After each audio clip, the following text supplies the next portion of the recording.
नमस्कार दोस्तों, मैं अभिषेक कुमार मिश्रा और मैंने 5 वर्षीय एलएलबी कोर्स लखनऊ विश्वविद्यालय से किया। उसके बाद में 2 वर्षीय एलएलएम इसी विश्वविद्यालय से हुआ। उसके बाद में प्रतियोगी परीक्षाओं की दुनिया में सैर कर रहे हैं, लगे हुए हैं। हम भी कभी होते होते रुक गया तो कभी प्री से ही बहुत दूर रहे, वो सारा दौर चल रहा है। उसके साथ में मुझे लगा कि ये एलएलएम प्रवेश परीक्षा पे आकर के बात किया जाए कि किस प्रकार से लखनऊ विश्वविद्यालय में प्रवेश पाने के लिए तैयारी करें। यहाँ सीटें कितनी है, हॉस्टल पाने की क्या प्रक्रिया है, क्या पढ़ा जाए जिससे पेपर में अच्छे क्वेश्चंस अटेम्प्ट कर पाएँ। तो इन सब सारे विषयों पे बात करने के लिए आज मैं ये वीडियो कर रहा हूँ। दोस्तों, अगर बात करें लखनऊ विश्वविद्यालय में एलएलएम कोर्स की, तो एलएलएम कोर्स यहाँ पर 2 वर्ष का है और इस 2 वर्षीय एलएलएम कोर्स में टोटल 66 सीट्स हैं। 6 सीटें जो है ईडब्ल्यूएस कैटेगरी के बच्चों के लिए रिजर्व्ड हैं। अगर हम लखनऊ विश्वविद्यालय एलएलएम एंट्रेंस सिलेबस की बात करें तो इसमें 7 सब्जेक्ट्स हैं आपके। पहला आपका हो गया इंटरनेशनल लॉ और कॉन्स्टिट्यूशनल लॉ, ज्यूरिस्प्रूडेंस, फिर आ जाता है law of crime, contract act, TPA और आपका फैमिली लॉ। ये 7 सब्जेक्ट हैं जो जिनसे प्रश्न यहाँ एलएलएम प्रवेश परीक्षा में पूछा जाता है। 100 प्रश्न होते हैं, कोई निगेटिव मार्किंग नहीं है, आपको करना होता है। अगर हम लोग बात करें एंट्रेंस एग्ज़ाम डेट की, तो एंट्रेंस की परीक्षाएं चूँकि 10 से लेकर के 16 तक चल रहा है यूजी कोर्सेज की परीक्षा, इसके समाप्त होने के बाद में 17 तक जो है अपडेट है एंट्रेंस फॉर्म भरने की पीजी कोर्सेज की। तो हमको जैसा लग रहा है कि एलएलएम की परीक्षाएं जुलाई के अंतिम सप्ताह में ही संभव हो पाएंगी। आप लोगों के पास अभी 10 से 15 दिन का समय है, अच्छे से तैयारी कर सकते हैं। लास्ट मोमेंट में आपको ज़्यादा से ज़्यादा एमसीक्यू प्रैक्टिस करने की ज़रूरत है। इन जो सब्जेक्ट्स मैंने बताए 7, उनसे ज़्यादा से ज़्यादा प्रश्नों को हल करने की ज़रूरत है। एलएलएम परीक्षाएं आप सभी की बढ़िया हो, ये हमारी शुभकामना है। उसके बाद में जब आपको प्रवेश यहाँ पे मिल जाता है, अगर जो भी लोग हॉस्टल पाने के इच्छुक होते हैं और उनकी रैंक ठीक ठाक होती है, चूँकि पूरी तरीके से ट्रांसपेरेंट अलॉटमेंट सिस्टम बन गया है, सेंट्रलाइज्ड अलॉटमेंट होता है सब कुछ एक जगह से, तो आप लोगों को आवेदन फॉर्म भरना होता है हॉस्टल के लिए। अगर रैंक अच्छी होती है, आपका नाम हॉस्टल के लिए आता है तो हॉस्टल्स मिल जाते हैं।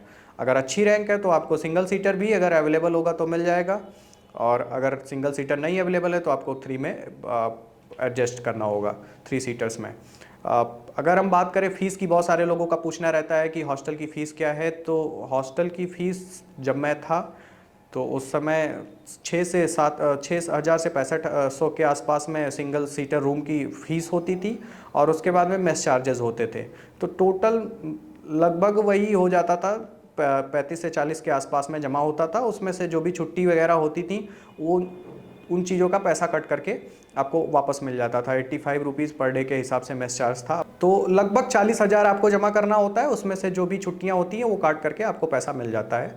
ये हॉस्टल की प्रक्रिया और हॉस्टल फीस के बारे में बात हो गई।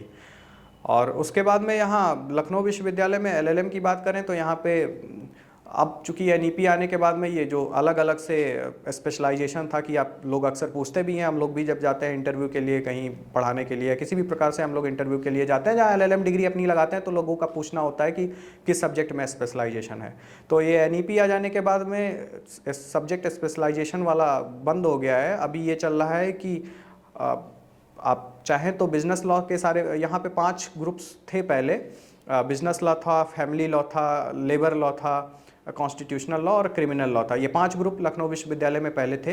अभी ये एनईपी आ जाने के बाद में अगर आप चाहें तो बिजनेस लॉ के ही सारे पेपर पढ़ें तो ये डीम्ड होगा कि आपका स्पेशलाइजेशन बिजनेस लॉ में है। लेबर लॉ के सारे सब्जेक्ट पढ़ लें तो डीम्ड होगा कि आपका स्पेशलाइजेशन लेबर लॉ में है। बट ऐसा कुछ एक्सप्रेसली है नहीं कि आपका किस सब्जेक्ट से स्पेशलाइजेशन होता है। जनरल एलएलएम है जिसमें आपके पास ये चॉइस होता है कि आप सब्जेक्ट किस फील्ड के चुनते हैं। लेबर के सब्जेक्ट चुनना चाह रहे हैं या बिजनेस लॉ के सब्जेक्ट चुनना चाह रहे हैं, या दोनों का मिक्स कॉम्बो चुनना चाह रहे हैं किस तरीके से कि कुछ पेपर हमारे लेबर के हों और कुछ बिजनेस के हों। तो ये यहाँ का सिलेबस है। हम लोगों के पास क्वेरीज आती हैं, बहुत सारे बच्चे फ़ोन करते हैं। हम लोगों के तमाम जूनियर्स जो एलएलबी कर रहे हैं उनका भी फ़ोन आता है, वो लोग भी पूछते हैं, उन लोगों की क्वेरीज रहती हैं। अलग अलग विश्वविद्यालयों में पढ़ रहे बच्चों का भी फ़ोन आता है, वो लोग संपर्क करते हैं। उन लोगों का पूछना होता है कि क्या स्ट्रेटजी लास्ट मोमेंट में फॉलो करें, किस तरीके से पढ़ाई करें, बुक कौन सी प्रेफर करें। किस तरीके से क्वेश्चन पेपर कहाँ पे मिल जाएगा प्रीवियस ईयर, ये सारी क्वेरीज उनकी होती हैं। और साथ में एक बहुत बड़ा क्वेश्चन होता है जो जिसका जवाब दे पाना भी लगता है कि मुश्किल होगा। उनका प्रश्न होता है कि क्या लखनऊ विश्वविद्यालय से एलएलएम करते हुए हम पीसीएसजे की तैयारी कर पाएंगे कि नहीं कर पाएंगे।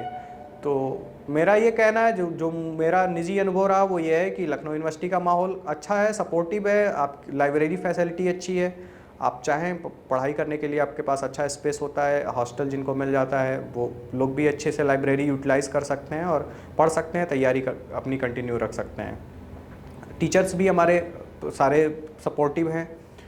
आप जो भी लोग, बहुत सारे सब्जेक्ट्स के क्लासेस चल रहे होते हैं, एविडेंस है, कॉन्स्टिट्यूशन है, इन सारी सब्जेक्ट्स की एक्स्ट्रा क्लासेस चल रही होती हैं। एलएलबी में जो बच्चे एक्स्ट्रा क्लासेस टीचर्स कराते हैं बच्चों का, तो उसमें भी लोग बैठते हैं। हमारे यहाँ के बहुत सारे हमारे सीनियर्स रहे जिन्होंने वो क्लासेस अटेंड किए हैं, वो एक एडिशनल बेनिफिट मिल जाता है यहाँ पे आपको रहते हुए।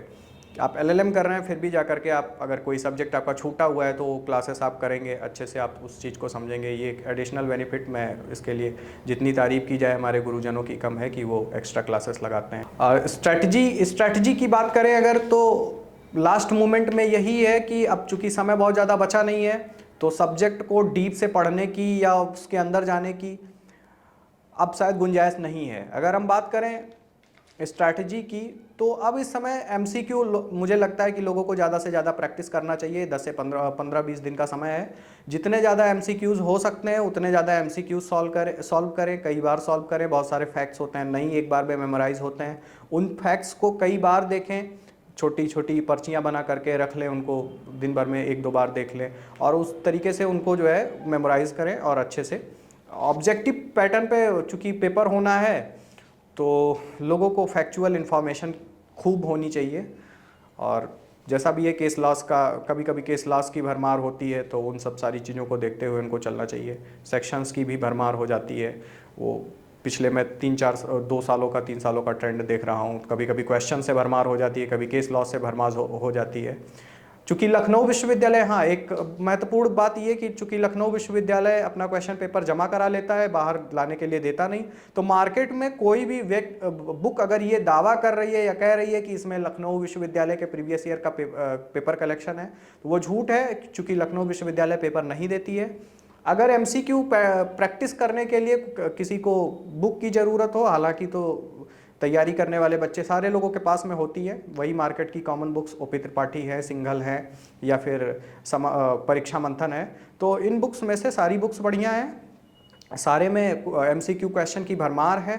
हर जितने भी जुडिशियल सर्विसेज एग्जाम्स में क्वेश्चन आते हैं वो सब सारी चीज़ें वहाँ पे कंपाइल्ड हैं। आप कोई भी बुक प्रेफर कर सकते हैं जो आपको अच्छे से मिल जाए आपके आसपास सहजता से, वो बुक्स आप प्रेफर कर सकते हैं। जितना ज़्यादा से ज़्यादा हो सके एमसीक्यू प्रैक्टिस करिए, यही अंतिम शब्द होगा। और इसी के साथ आप सभी को शुभकामनाएं। मेरी शुभकामनाएं कि आप लखनऊ विश्वविद्यालय में एलएलएम प्रवेश लेकर के आएँ और आप यहाँ से एलएलएम करके संस्थान का नाम, साथ साथ में अपने घर परिवार वालों का नाम रोशन करें, उन्हें गौरवान्वित होने का अवसर दें। धन्यवाद।